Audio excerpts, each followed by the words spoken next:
There's an interesting list at Letterboxd. The list is called Single Location-ish films ranked from least to most amount of space used. I know, not the best title of a list, but I find it fascinating. So starting from the bottom, every film is getting tighter and more constricted in their location, with the last 3 films being these ones. 12 Angry Men is an old film about 12 jury members who has to decide if a man is guilty or not. And it's quite amazing what the film delivers with just 12 guys talking about a murder case. And the film feels very much like a play, and that's because it is. It's pulled right out of a play. So that's really great, but that's 12 characters. And the second movie is Locke, which is just one single character in a car for the entire movie. So how do you make that interesting? You might have guessed it. You introduce the phone. This just allows the location to be a little box, but for the main character to interact with the rest of the world. Locke is basically about this guy named Locke, who is having several stressful conversations on the phone for 1.5 hours. But I'm really impressed with how such a simple film can really draw you in, and the runtime didn't feel slow. So that's kind of an advantage of these restricted locations. You get really invested in that one moment, that location, that one character.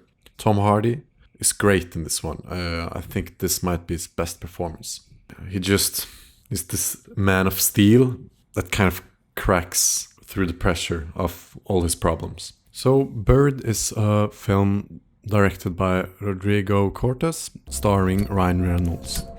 And Ryan Reynolds gives a quite good performance in this one. And I remember the movie being very claustrophobic. It's about this guy waking up in a coffin with only a phone and a lighter, and he has to figure out how to get out of there.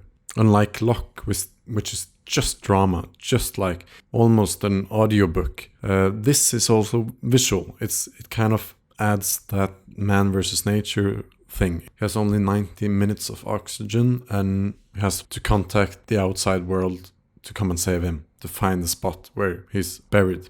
Yeah, and I think the caveat to these type of films, especially like Buried and Locke, is that they can get boring. And I think if they bore people, they kind of fail, because then the limitations they put on themselves are not really working. But Buried really grips you from the start, and especially towards the end. I recommend all these 3 films, especially 12 Angry Men. You just have to go in with a mindset that this is gonna be in this one room. This is just gonna be a drive with a series of phone calls. Because if you expect anything else, you're gonna hate it. And just like I talked about in the monologue video, the same principle applies. You need a great script, character, and actor to pull this off. And in the monologue video, you just need it to hold the viewer's attention for like 1 to 2 minutes. In a single location movie, you need it for the entire movie.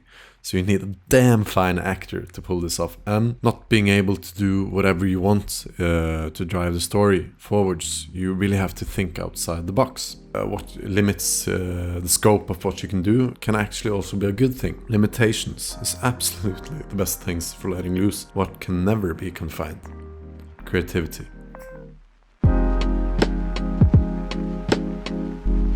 So, the last weeks I talked a lot about the importance of a good actor and a character. So next week I'll wrap up those thoughts with how a screenwriter might go forwards in creating a compelling main character, a protagonist.